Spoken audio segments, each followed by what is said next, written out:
We're joined now by Dan O'Brien and by Carol Lewis. And Dan is the world's greatest male multi-event athlete. I'm sure you share a kinship with Jackie Joyner Kersee. Absolutely, Tom. You know, she has just inspired millions, even myself. I can remember meeting Jackie Joyner for the first time in 1988 Olympic trials. She was physically larger than I was, or so I thought at the time.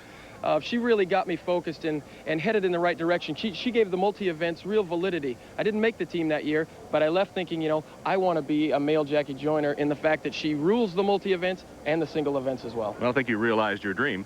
And Carol, in your career, you competed against Jackie. I definitely did. Back at age 10, I think that was the first time that we competed against each other. We had some great times. I won some, she won some. But I'll remember especially back in Zurich, Switzerland, when I held the American record, yes, for about 20 minutes before Jackie Joyner did break it. But she was the type of athlete you love to compete against. She always gave her best, and she always got the best out of the athletes she was competing against, and I really enjoyed competing against her. And joining us today for coverage of the field events is Dwight Stones. Let's check in with Dwight now. All right, Tom, I think I speak for everyone here at Ralph Cordy Stadium when I say what a thrill it is to be here to witness Jackie Joyner Kersee's final competition on American soil.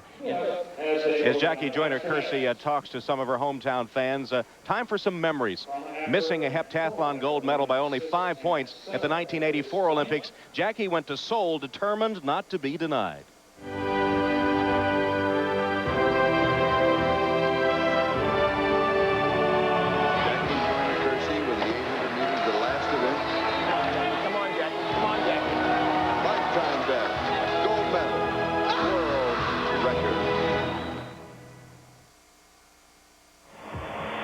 I'm Jackie Joyner Kersee, and I have asthma, but it hasn't kept me from setting 4 world records because I control my asthma every day. And I know you can help prevent attacks before they occur if you stick faithfully with the plan your doctor prescribes every day.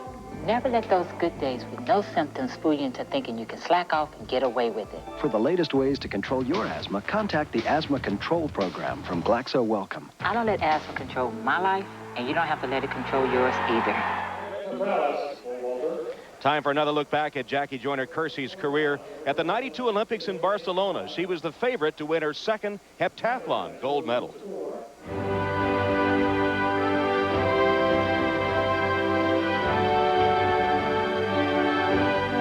At stake, the title of best female athlete in the world. It's Jackie Joyner Kersee's gold medal to win or lose at this point. Jackie Joyner Kersee taking her second gold medal in the heptathlon. Welcome back to the U.S. Open Championships. This is American record holder Jackie Joyner Kersee competing in her favorite event in front of the hometown crowd, the long jump, the event in which she won a gold medal and 2 bronzes in the Olympic Games, and an event where she still holds the American record. But just 4 days ago, she was completing a heptathlon at the Goodwill Games in New York, and as is usually the case, really having trouble in the last event, the 800 meters. Courage is personified in this woman. The emotion breaking out on the face of Coach Bobby Kersee as well as Jackie Joyner Kersee. Her last heptathlon ever in her career, and now she gets to contest her favorite event here in Edwardsville, the long jump. But this is Shana Williams, who won the gold medal just a few days ago in the Goodwill Games, as well as making the 1996 Olympic team. Best jump of 23 feet even, and she uses good speed here, hits the board nicely. First round jump at 22 feet 3 inches with no wind whatsoever. Then Jackie Joyner Kersee on the runway for her second round jump. She took all 3 jumps at the Goodwill Games as part of the heptathlon competition. Really has to work on her speed here. Bobby's been encouraging her all afternoon, and she misses the board once again. And Jackie, 20 feet 3.5 on her second jump. All right, you're not using your penultimate step in terms of pushing through, and you're not accelerating at the board. All right, you're stopping at the board and jump instead of accelerating through and get the hips lower to get yourself up. You're just running right off the board. You're just hitting it and then stopping. Instead of concentrating on it may be Jackie's last meet, but Bobby's going to coach her right to the end. Back to you, Tom. Coach Bobby Kersee, so many memories. It would take an hour-and-a-half show just to talk to you about this, but give me a couple of nuggets of the memories of your interaction with Jackie as a coach. Well, I guess the first time when I saw her at UCLA, of course, and knew that she was going to be a champion, told the people that I thought she'd be a world record holder, particularly in heptathlon. Watching her win her first world record, breaking the first world record in Moscow, breaking the world record and winning gold medal in Korea.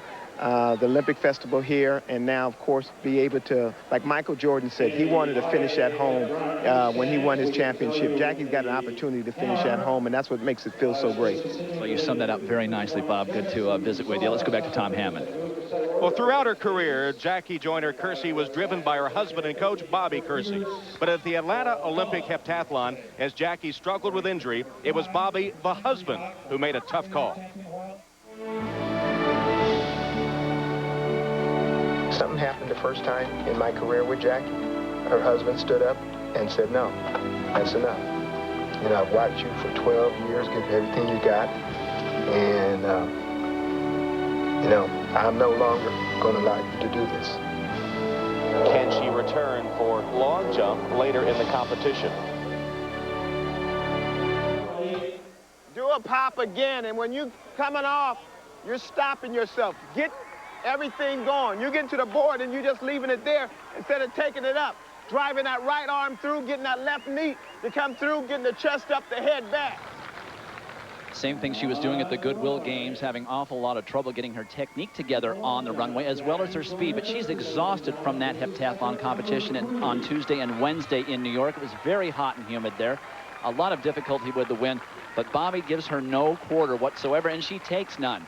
She wants to give the best possible performance her body is capable of here in Edwardsville as she comes down the runway for her third jump of the competition.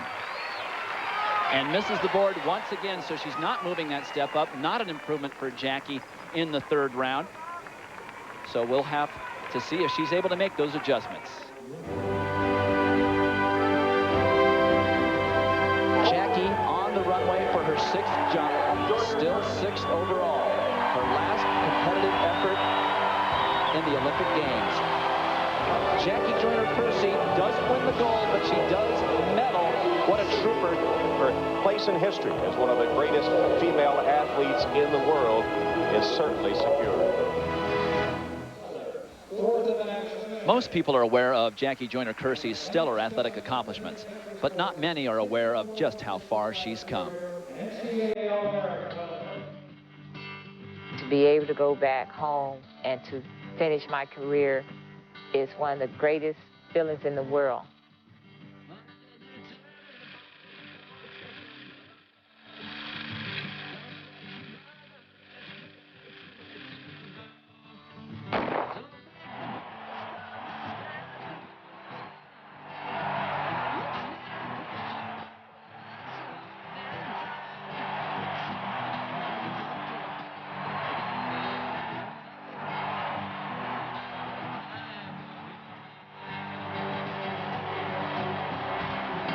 Her place in history as one of the greatest female athletes in the world is certainly secure.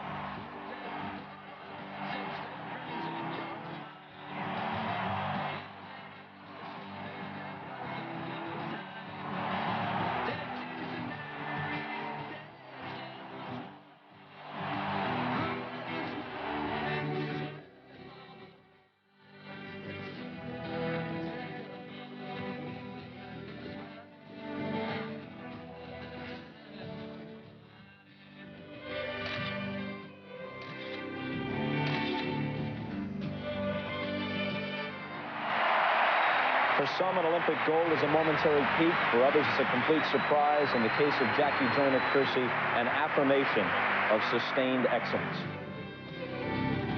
It's a very emotional time, but to me it's a time to celebrate because I have enjoyed it. When I came into it, I enjoyed it. And now that I'm leaving, I'm enjoying it.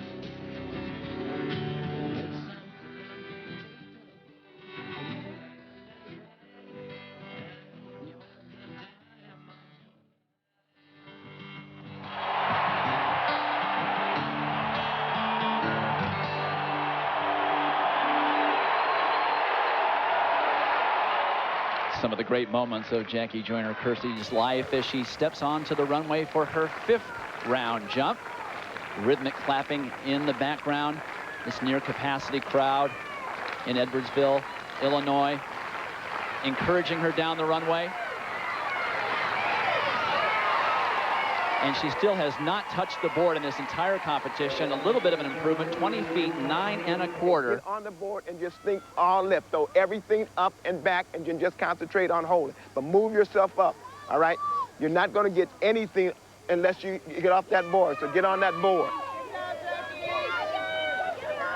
This is the moment that everyone in this stadium has been waiting for. Jackie Joyner Kersee has been on a collision course with this bittersweet moment for nearly 2 decades. Her 6th and final trip down the runway in the final competition of her life.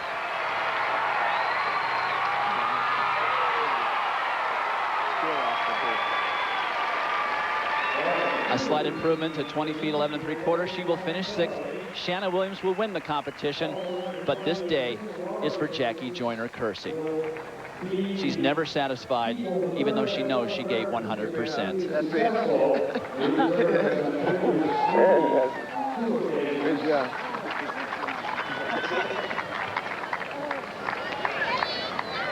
That's a scene we hope will be played out much in the future. Jackie Joyner Kersee and Bobby, husband and wife, and we will be back and we'll hear from the world's greatest female athlete.